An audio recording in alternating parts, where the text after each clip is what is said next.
Ayan, magandang umaga sa bawat isa. So tayo po ay meron po bang hinandang bilang? Kung ready na, tayo pong lahat ay manatiling nakatayo. At tayo po ay tumunghay sa ating pag-uusapan sa umagang ito. Ayan.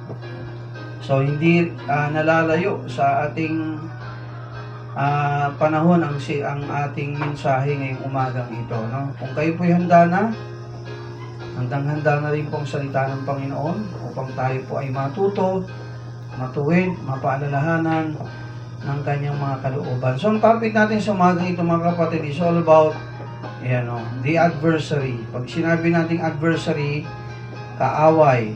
Bilang mga Kristyano, hindi natin kaaway ang tao, ha. Ang kalaban natin at ang ating kaaway, walang iba kundi si Satanas. Wala na pong iba pa. Okay? Wait lang po. Medyo pawala-wala pang ating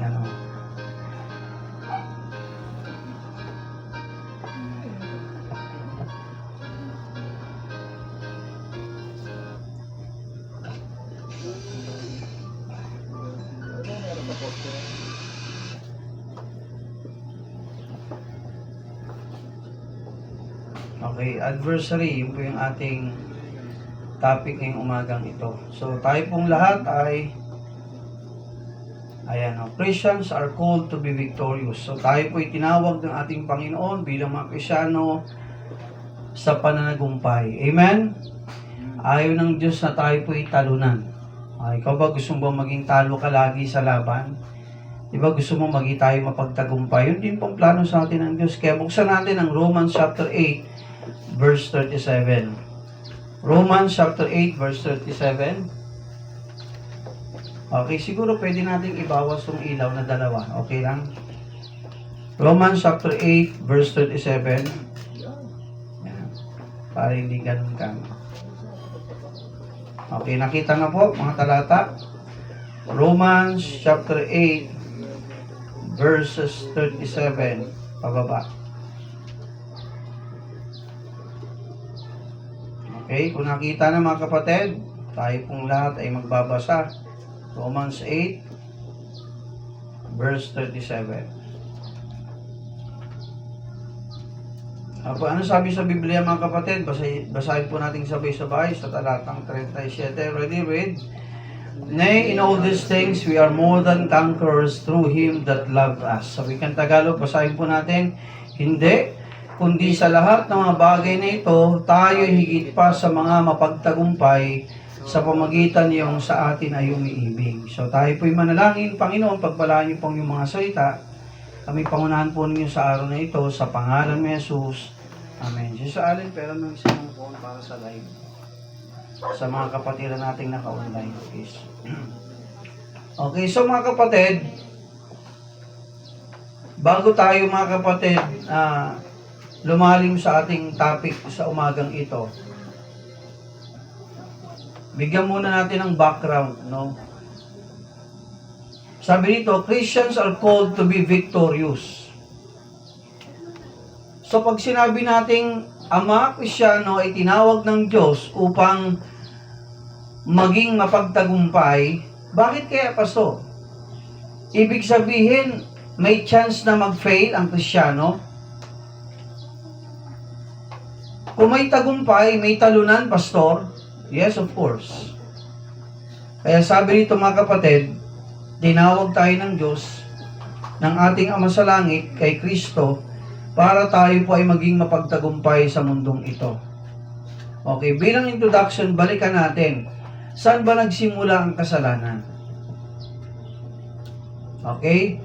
Yan po'y makikita natin sa mga talata sa Biblia na hawak natin, no, mga kapatid. Okay, punta natin. Sabi sa Romans 5 verse 12. Sabi po rito, wherefore, as by one man sin entered into the world, and death by sin, and so death passed upon all men, for that all have sinned. Isa-isahin natin.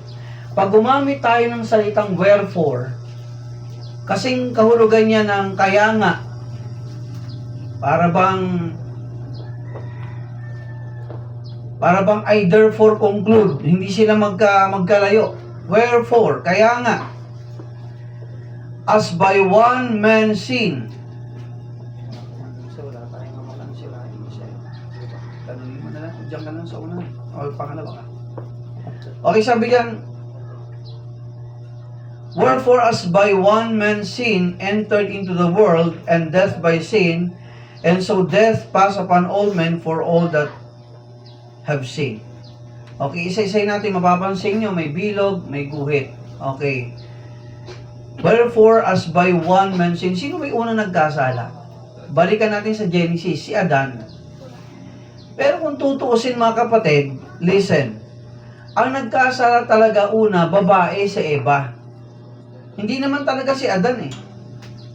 Pero, listen, ang authority ay nasa lalaki. Ang binili na ng Diyos na Adan, huwag niyong kakainin ang bungang ito. Yung bunga ng tree of knowledge of good and evil. Sa sandaling kainin niyo ito, kayo ay mamamatay. Listen mga kapatid. Kanino inutos yun ng Diyos? Kay Adan. Kasi siya ang lalaki. Bagaman si Eva ang unang kumain, pero ang mananagot pa rin ang lalaki. Nakuha niyo mga kapatid? Kung kita silang verses, mas maganda sa akin. Kita ng malinaw. Okay, ang mananagot, ang lalaki. Kahit si Eva ang unang nagkasala, pero dahil siya ay under the responsibility of Adam, mga kapatid, ang verdict na kay Adan. Para bang ba't mo pinabayaan ang asawa mong babae? Kaya nga mga babae tinawag na weaker vessel sa Bible. Dahil kasi una silang nagkamali naman talaga, hindi naman talaga si Adan. Pero dahil nga yung authority ay binigay kay Adan, ang nasisi ng Diyos, number 1, si Adan. Nakuha niyo mga kapatid? Kaya nang pumasok ang kasalanan kay Adan, sabi dito, ang kasalanan ay pumasok din sa sanlibutan. Alam niyo ba dati wala namang mga tinik yung mga halaman? Wala pa nung kuto, wala pang lisa, wala pang ipis at iba pa. Alam niyo ba dati ang mga hayop hindi naman mabubangis? Pero at isa pa, ang ahas hindi naman talaga gumagapang yan dati. Oo, possible may kamay yan kasi merong ahas na nakitang may kamay eh. Napanood niyo sa YouTube yun, may mga ano siya, may kamay siya, pinanganak na may kamay yung ahas. So mga kapatid, dahil sa pagkakasala ni Adan, mga kapatid, unang tao na nagngangalang Adan, ang kasalanan ay pumasok sa sanlibutan. Dahil pumasok ang kasalanan kay Adan at sa sanlibutan, pumasok na rin ang kasalanan. Kaya sabi diyan, mga kapatid, the world and death by sin, and so death passed upon all men, for that all have sinned. Naintindihan niyo mga kapatid? Wala sanang kamatayan ng tao. Kaya magtataka ka si Adan. Adan lived more than 900 years. Si Methuselah na anak niyang lalaki, Methuselah, nabuhay ng 969 years old. Paso, ganun kahabang buhay ng tao. Hindi dapat nga ganun. Dapat wala talagang kamatayan ng buhay ng tao eh. Pang long life talaga. Walang kamatayan sana, pero dahil sa kasalanan, pumasok kay Adan sa sanlibutan, mga kapatid. Dahil sa isang tao pumasok ang kasalanan, sa sangkatauhan, ang kamatayan ang hatol ng Panginoon. Kaya sabi diyan, lahat ay nagkasala at ang lahat ay nakatakdang mamatay. Kaya ang tao ay namamatay dahil sa pagkakasala. Kung hindi naman sana sila nagkasala, si Adan, wala sana tayong kamatayan. Naintindihan mga kapatid? Okay? So kaya hindi lang sila mamamatay physical, nahiwalay pa sila sa Diyos. Yun yung second death, yung malungkot doon eh. Okay? Later, pag-aaralan natin yan. Sumunod mga kapatid. Okay. Ano pa? Dahil sa kasalanan na minana natin sa ating unang mga magulang na si Adan at Eva, sabi nito mga kapatid, sa Proverbs 22 verse 15, no wonder kahit bata pa, nagkakasala na eh. Ano sabi dyan mga kapatid? Dahil meron tayong minanang kasalanan sa una nating magulang. Nakikinig ba kayo mga young people? Anak? Nakikinig? Tumingin dito. O baka gusto nyo kayong pumalit sa akin at magsalita rito. 15. Sabi dyan, foolishness is bound in the heart of a child, but the rod of correction shall drive it far from him. Sa Tagalog, ang kamangmangan ay nababalot sa puso ng bata. Kaya no wonder, bata pa lang marunong na magsinungaling. Hello? Bata pa lang marunong sumimangot ang muka at didilaan ka. Maliit pa yan ha.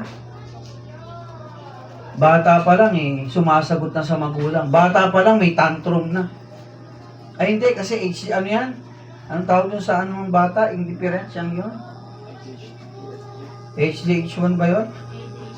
ADHD kasi yan, pastor Sa totoo niyan, sabi ng Biblia, sabi ito, ang kamangmangan ay nasa puso na ng bata. Ang kasalanan ay nasa puso na ng tao, kahit siya ay bata pa.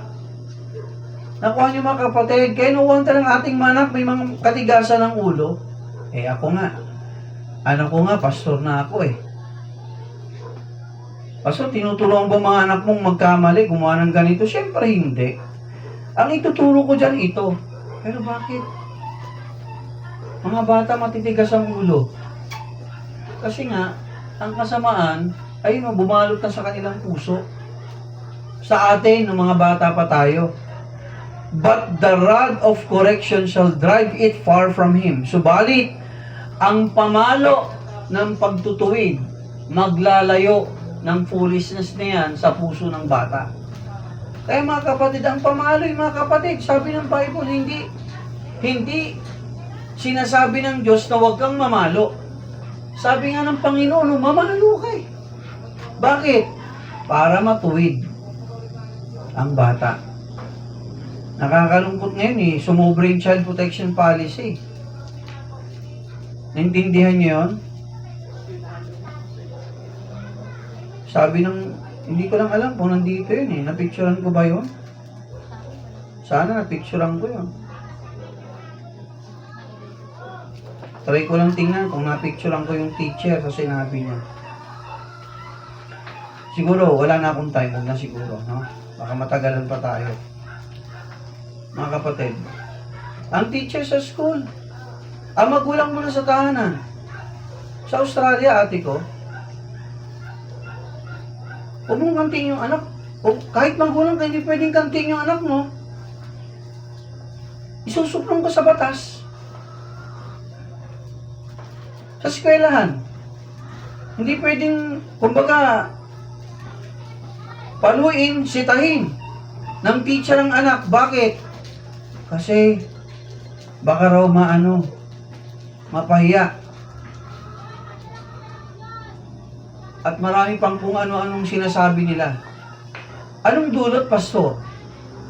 Matitigas ang ulo, lalong tumigas ang mga ulo ng bata. Sumobra. Dapat baguhin yung batas. Sino sa atin nakatikim ng patpat ng teacher? Ang bata pa tayo. Kami. Patong ng libro sa kamay.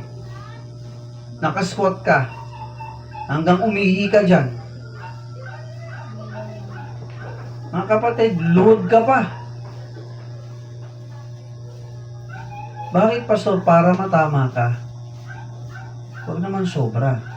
Nakuha niyo mga kapatid, kasi meron naman talagang sobrang parusa. Huwag naman gano'n.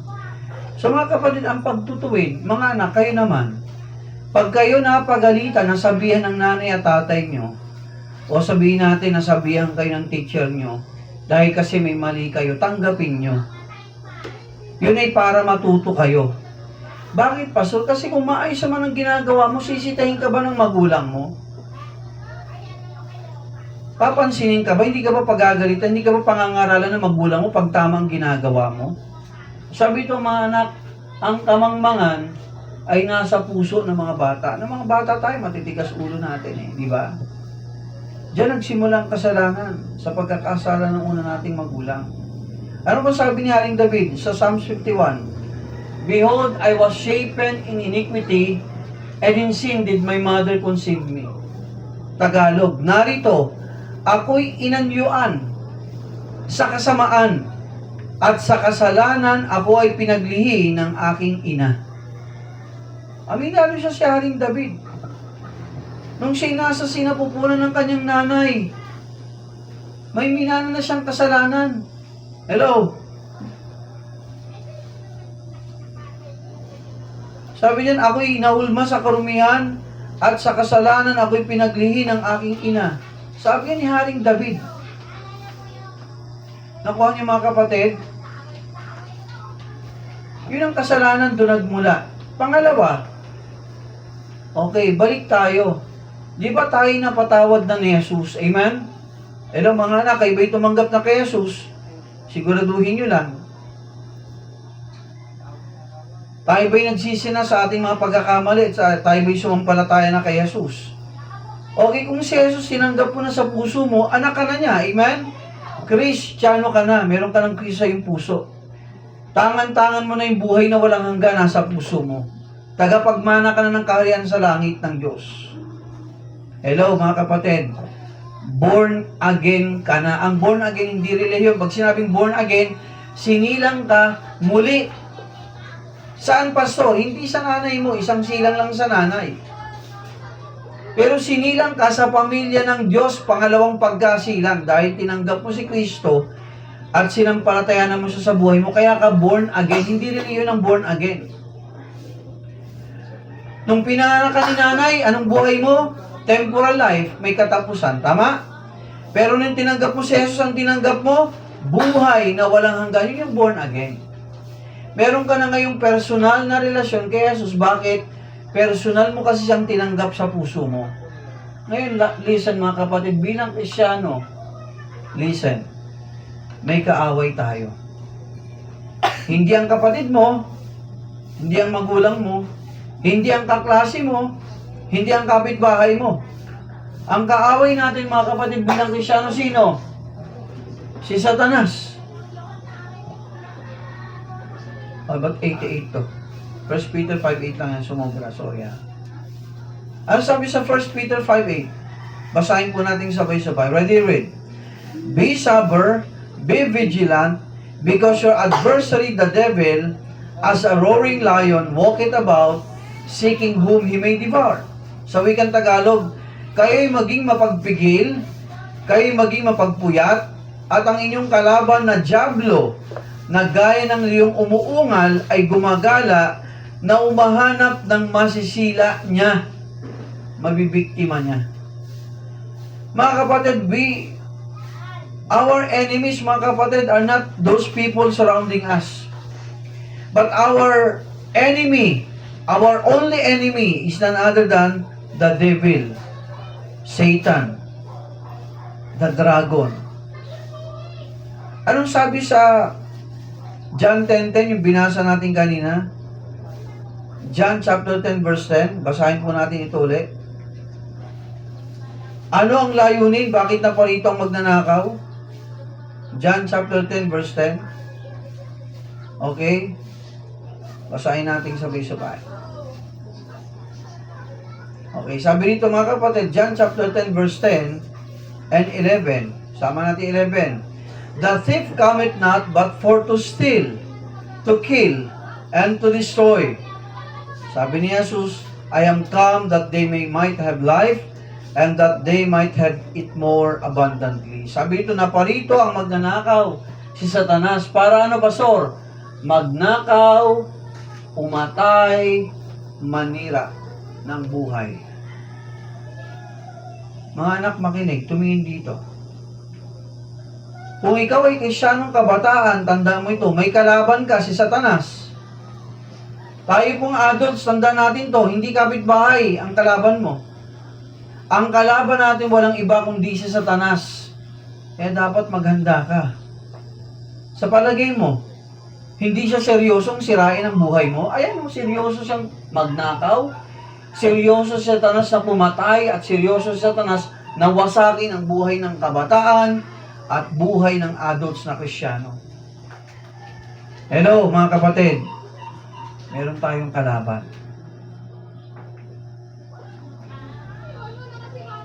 Hindi natin maitatanggi yan. Pangalawa, dahil tayo ay may kalaban, mga kapatid, may gera tayong kinakaharap. Hindi sa Middle East. Hindi yung gera ng bomba sa bomba, pasabog sa pasabog, hindi. Ang kalaban natin walang iba, Satanas. Mga kapatid, isipin mo ha, Diyos, kalaban Satanas, gera yan. Liwanag, dilim, magkalaban, totoo yan, gera yan. Mga kapatid, sa buhay, espiritu. Sabi sa Ephesians 6:12, basahin po natin sabay-sabay. Ready? For we wrestle not against flesh and blood, but against principalities, against powers, against the rulers of the darkness of this world, against spiritual wickedness in high places. Okay mga kapatid, sa wikang Tagalog, wrestle. Pag sinabi mong wrestling, ano ibig sabihin? Laban yun, di ba? Sapagkat tayo'y nakikipag-wrestling, nakikipagbuno, nakikipaggera. Hindi dahil sa laman o sa dugo lang, kundi laban kanino? Sa mga makapangyarihan, ano pa? Sa mga matataas, sa mga pinuno ng kadiliman ng mundong ito. Sinong tinutukoy doon, Pastor? Walang iba kundi si Satan. Pinuno siya ng mga anghel na nagrebelde sa Diyos. Bago pa nilikha ng Diyos ang sanlibutan, nauna ang mga anghel. At itong si Satanas, mga kapatid, nagyaya ng 1/3 ng population ng anghel sa kalangitan, nagrebelde rin sa Diyos. Kaya dahil doon, tinapon sila ng Diyos sa lupa, kaya nagkalat sa lupa, mga kapatid, sa panahon natin, ang kasamaan sa mundo. Sino may akda, Pastor? Ang ganda ng likha ng Diyos, maayos Sino may akda ng kaguluhan na yan? Walang iba kundi si Satanas. Against spiritual wickedness in high places. Kaya mga kapatid, laban sa mga spiritual na kasamaan. Nuknukan ang kasamaan na itong mundong ginagalawan natin, mga kapatid, samot-sari. Nuknukan, sobrang sama ng kalaban natin. Sasagasaan ka niya ni Satanas, sisirain ang buhay mo bilang kabataan. Makinig, sabi nga ng isang pulis ang rebelde ngayon, hindi na ganun karami sa bundok. Nasa social media na.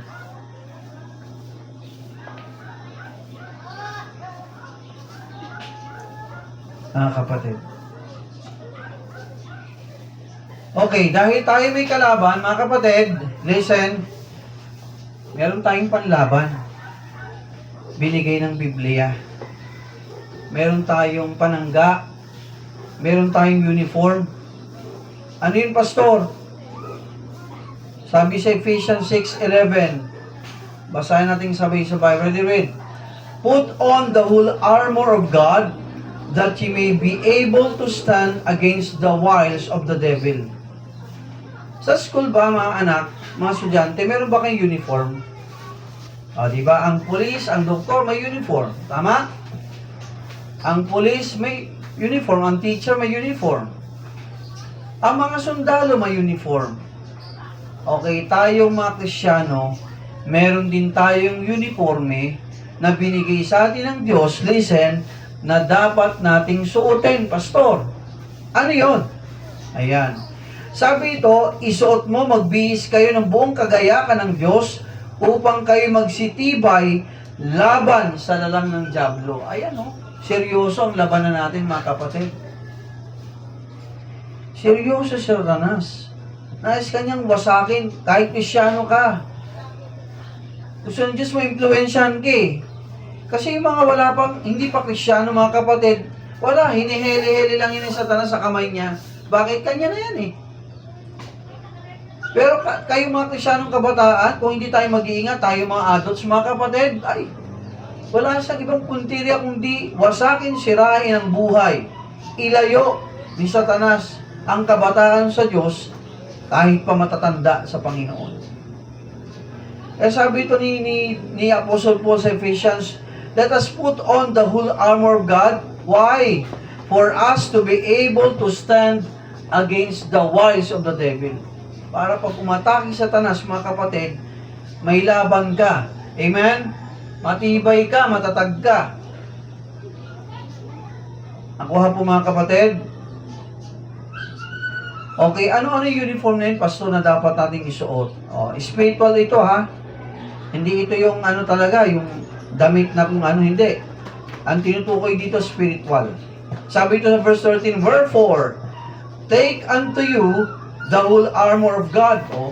Isuot mo, sabi sa Tagalog, dahil dito, magsikuha kayo ng buong kagayakan ng Diyos, that you may be able to withstand in the day of evil, and having done all to stand, upang kayo mga katagal sa araw ng masama, at kung magawa ang lahat ay magsitibay. Listen, mga kapatid, tayo po ay nasa last days. Tayo po mga anak ay nasa huling panahon, mga anak, mga adults. Kailangan isuot natin ang baluti na binigay sa atin ng Diyos. Mga young people, tinanggap nyo si Jesus, pare-pares tayong sumampalataya, tumanggap kay Jesus, may kalaban tayo, si Satanas. Amen? At kailangan isuot natin ang baluti o armor na binigay sa atin ng Diyos. Isa-isay natin yon. Number 1, stand therefore, having your loins girt about with truth. Sa Tagalog, magsitibay nga kayo ng inyong mga baywang ay magbigkis ng katotohanan. Listen mga kapatid, yung baywang mo, ilagay mo dyan ang katotohanan. Amen? Mamuhay ka sa katotohanan, hindi ka sinungalingan. Young people, huwag kayong magsinungaling sa magulang nyo. Huwag kayong magsinungaling kahit kanino. Sa pastor nyo, huwag kayong magsinungaling. Lalo pa sa Diyos, magsisinungaling ka sa Diyos. Huwag ka magsisinungaling sa teacher mo. Sabihin mo yung totoo. Amen? Tayo mga kapatid, huwag nating hayaang hindi ibahagi ang salita ng ang ebanghelyo ng Diyos sa maraming tao.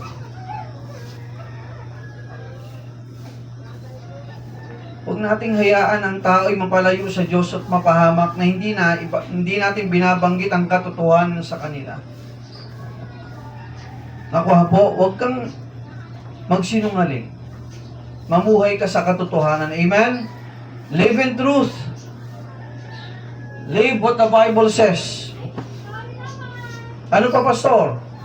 Okay, isuot ang baluti sa baywang, ang katotohanan, mamuhay ka sa katotohanan. Pangalawa, having on the breastplate of righteousness.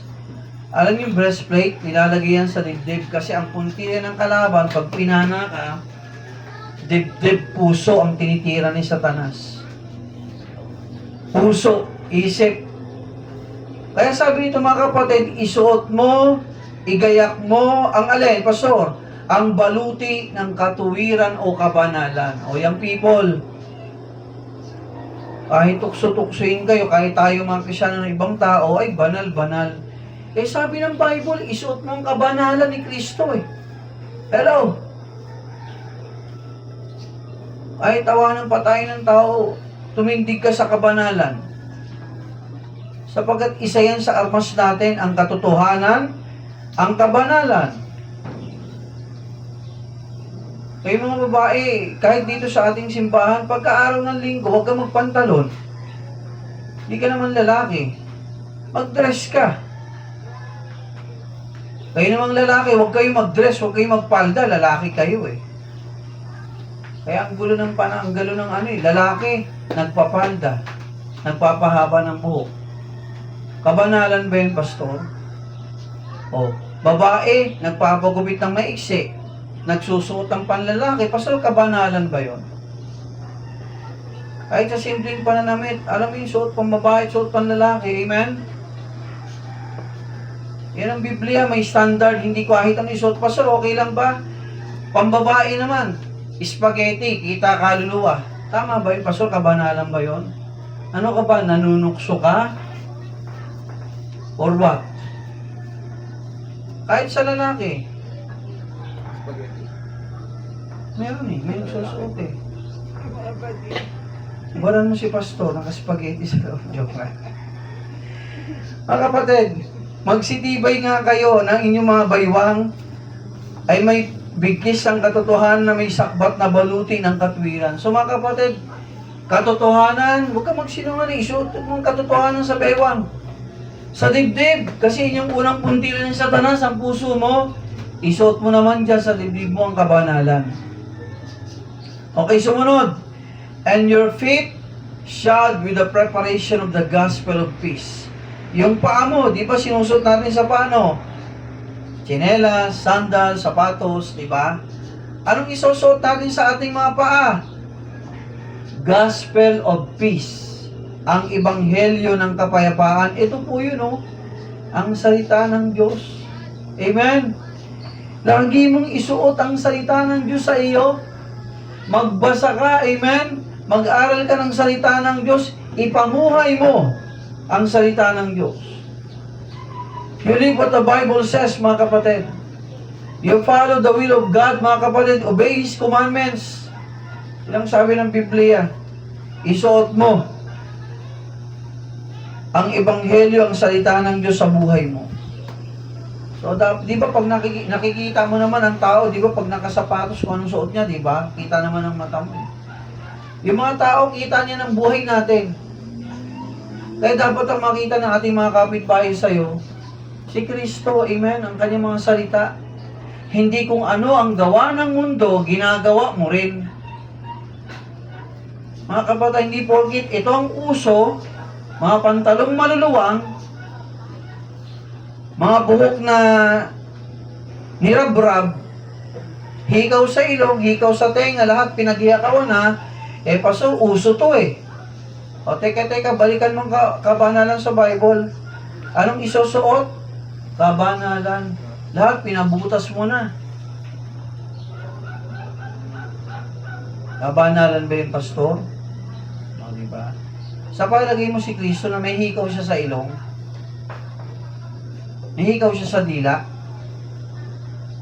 may hikaw siya sa mata, may hikaw siya sa pusod. Si Kristo, sa palagay mo, meron ba siyang ganon?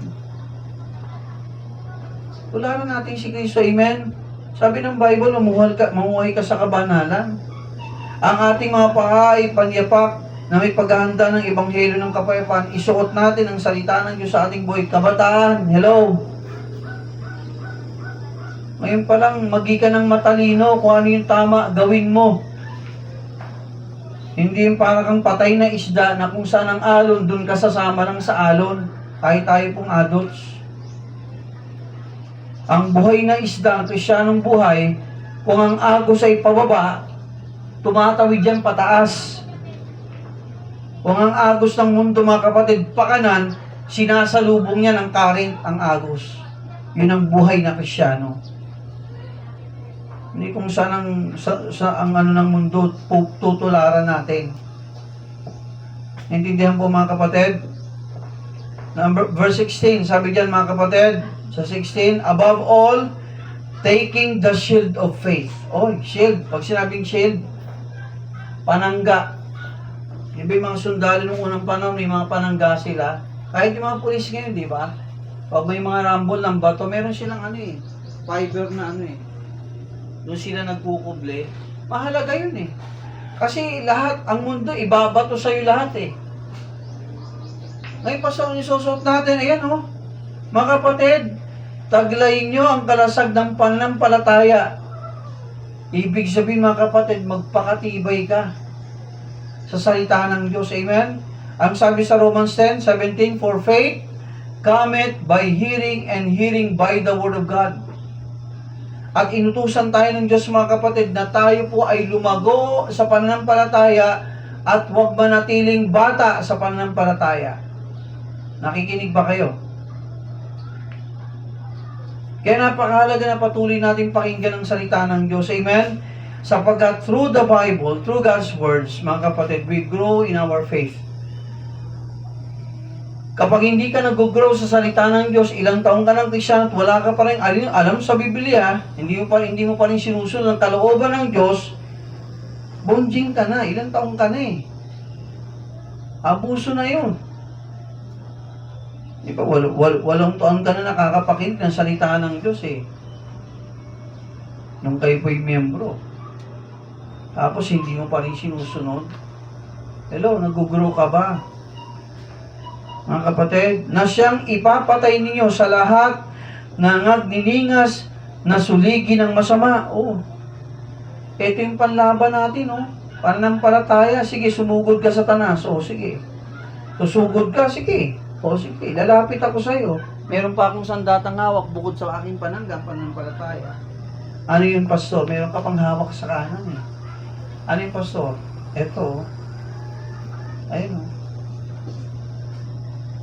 Una, sa ulo, and take the helmet of salvation. O bakit ba nag-helmet, Brother Manuel, pag nagmumotor? Ano bang dahilan? Para hindi man yung utak natin, no? Mamaya, may nakita ako, umatras yung, 16-wheeler na truck. Eh, ang kulit ng motor. Ito yung yung patwalk. Ito yung kalsada. Nakita niya na, sa harapan niya, yung 16-footer na D40 truck. Ang haba nun eh. Ang ginawa niya, sumiksik siya rito sa patwalk. Ano nangyari, pastor? Ipit siya. At yung ulo niya, gumanon sa ilalim ng gulong ng 10-wheeler. Eh, paatas ang 10-wheeler.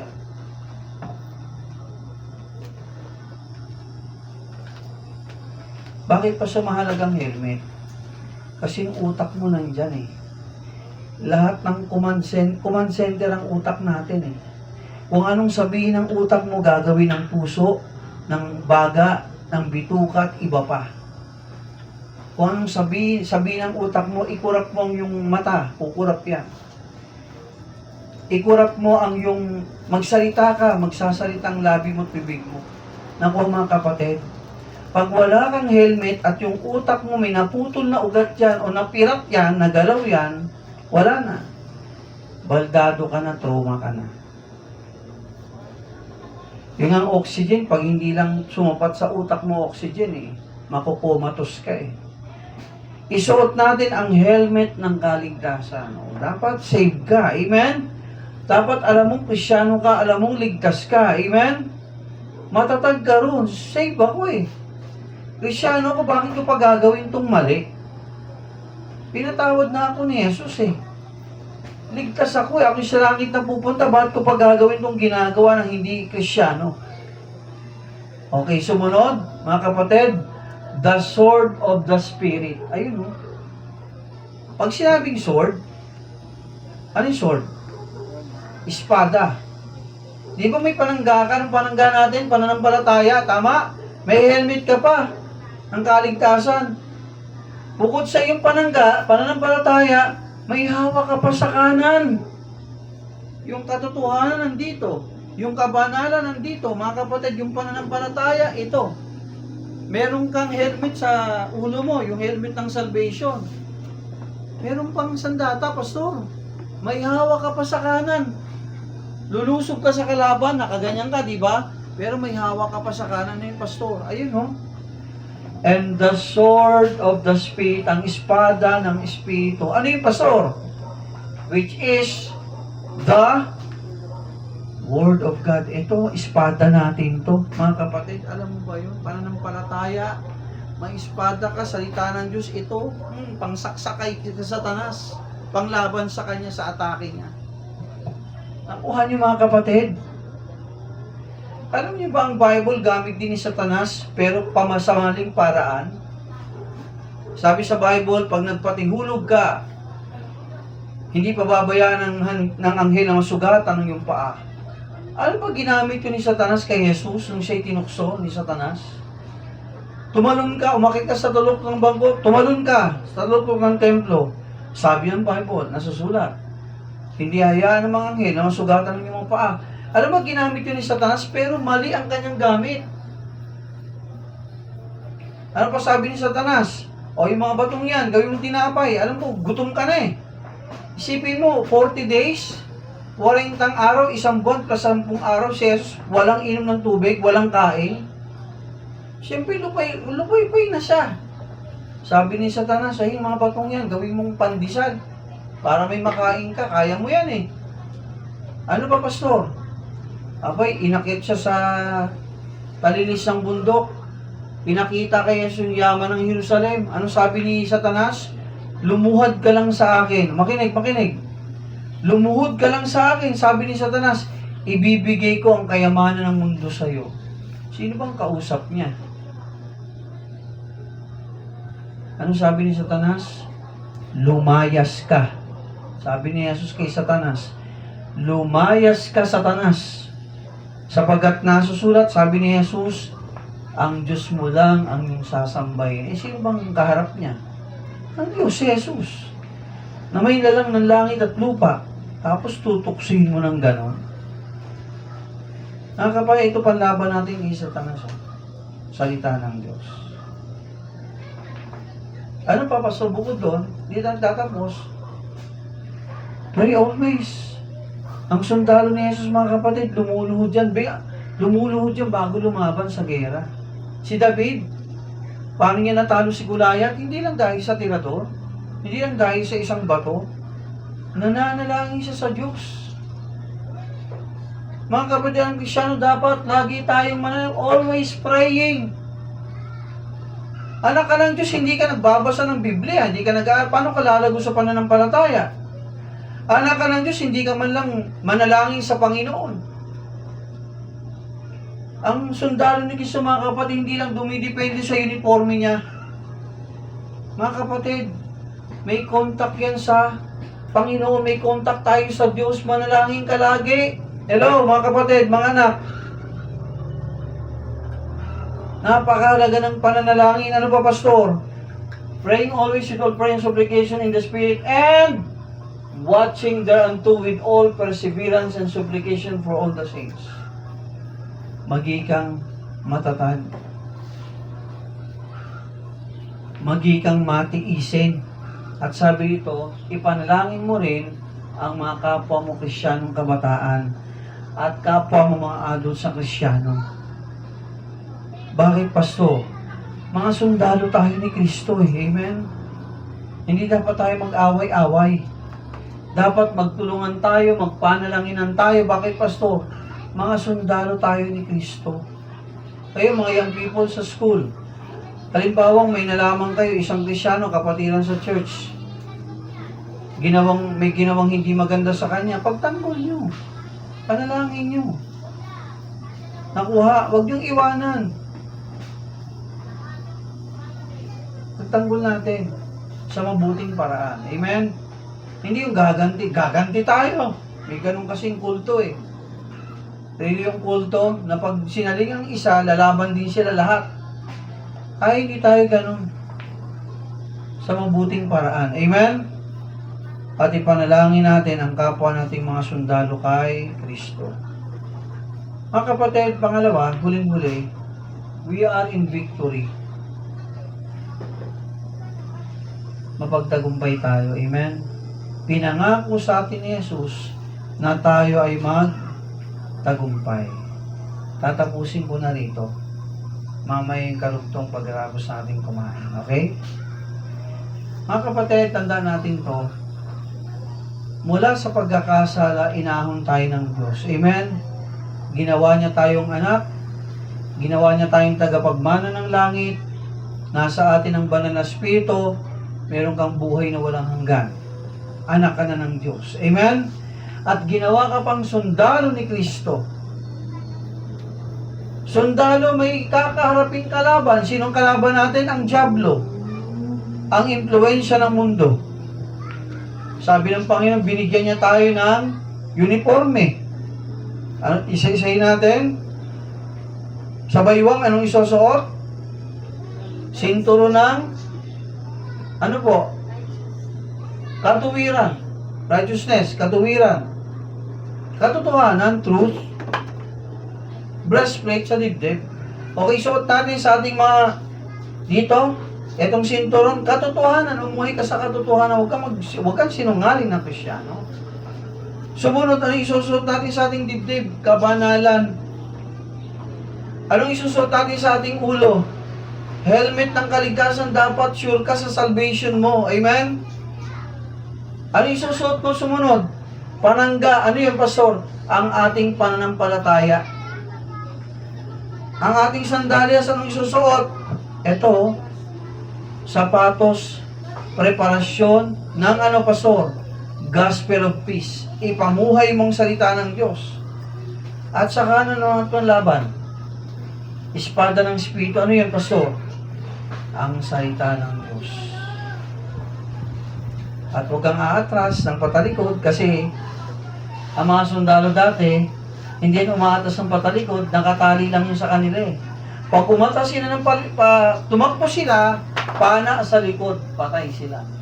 Kasi bukas yung likod nila, pero sila umaatras ng paharap. Nakuha niyo mga kapatid, paharap sila, umatras. Bakit? Panangga.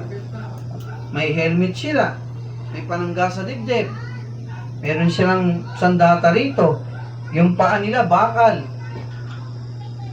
Nakuha niyo mga kapatid, mapagtagumpay po tayo. So mga kapatid, huwag tayo maging talunan kabataan. Huwag kang parang talunan sa klase. Hello, young people, nakikinig ba kayo? Huwag kang pahuli sa klase, huwag kang patamad-tamad. Huwag kang pasaway sa klase. Huwag kang kakitaan, pangungunahan ng kalukuhan sa klase. Bakit? Sundalo ka ni Kristo eh. Dapat disiplinado ka. Amen. Ang sundalo, laging nakatayo yan. Laging ready yan. Sa mga panganib, sa mga gulo.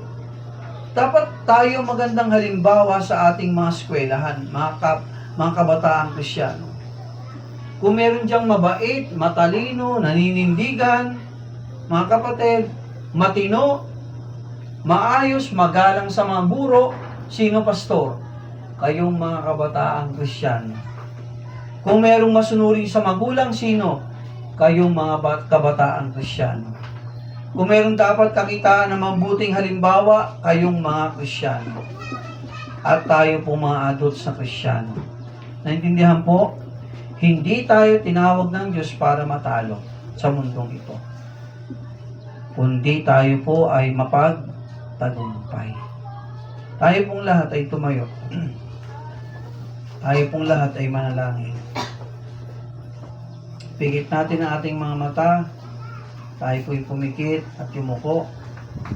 Manalangin po tayo.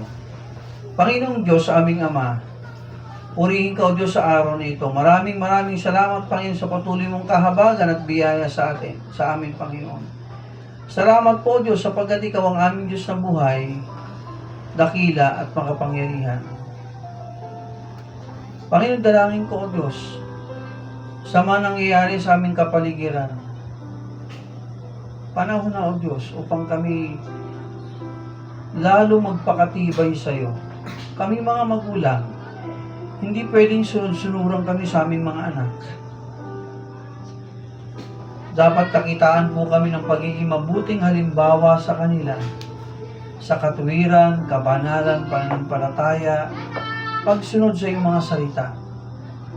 Makita sa aming mga magulang ang pagiging mabuting ama, makadiyos na ama at makadiyos na ina. Upang ang aming mga anak, yun din po ang tularan. Matakot kami sa iyo, O Diyos. Igalang ka namin ang iyong mga salita. Sundin namin at aming isabuhay. O Panginoon, sa mga pagkakataong kami nagkakasala sa iyo, patawarin mo kami. Sa mga pagkakataon na para ba, Panginoon, nakakalimot kami, kahabagan mo kami, O Diyos. Patawarin mo kami, Panginoon. Mahabag po kayo sa amin. At Lord, amin din pong nilapit ang aming mga anak. Kapag kami nasa bahay o nasa trabaho, at sila'y papasok sa eskwelahan, maaaring sasakay o maglalakad, Lord, ingatan niyo po sila. Kahit po sa loob ng eskwelahan, Panginoon, may mga pangyayaring hindi magaganda, na hindi inaasahan. Lord, dalangin ko, iiwas mo ang aming mga anak. sa anumang uri ng kapahamakan. Gabayan po sila, O Diyos, ng iyong mga anghel. Pagpasok sa school, sa loob ng eskwelahan maghapon, hanggang sila'y safe na makauwi sa aming mga tahanan. Yakapin mo sila, O Diyos, ng iyong proteksyon. At ganun din po ang kanilang mga kaklase. Sila rin po, O Diyos, ay ingatan. At bilang mga Kristyano, adults man o kabataan, maging kami magandang halimbawa sa maraming tao, sa mga mahal namin sa buhay, kapitbahay, kaibigan, mga kakilala, kaklase, kapwa naming kabataan, at mga magulang. Tulungan mo kami, O Diyos, bigyan mo kami ng wisdom, bigyan mo kami ng talino, O Diyos, kung paano po namin palalakihin ng maayos ang iyong mga anak ayon sa iyong mga salita. Lord, gawin niyong strong ang aming mga pakiramdam, ang aming mga puso, ganun din po ang aming mga anak, na huwag silang pasindak sa kalaban kay Satan. Bagkus dapat maging kami parehas na maging mga matatag ang bawat isa sa pananampalataya. O Diyos, tulungan mo kami. Nangako ka, O Diyos, na hindi mo kami pababayaan noon, ngayon, at magpakailanman. Kami po na nagtitiwala sa iyo. Lord, sa inyo po namin sinusuko ang lahat, ang aming ngayon at bukas. Tulungan mo kami, O Diyos, na lalong lumalim ang aming pag-ibig sa iyo, ang aming pananampalataya, at patuloy kami maging matapat na lakaran, O Diyos, ang iyong mga salita sa aming buhay. Minsan pa, Panginoon, purihin ka at pagpalain ang bawat isa. Sa ngalan ni Jesus. Amen. Be seated, mga kapatid.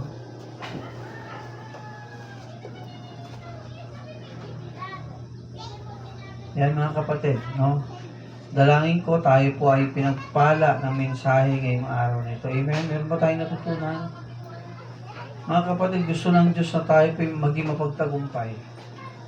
Ayaw po ng Diyos na tayo po maging talunan sa mundong ito. So tayo po ay mag-ready, maganda sa pagkakaloob. Tawagin natin ang ating mga ushers.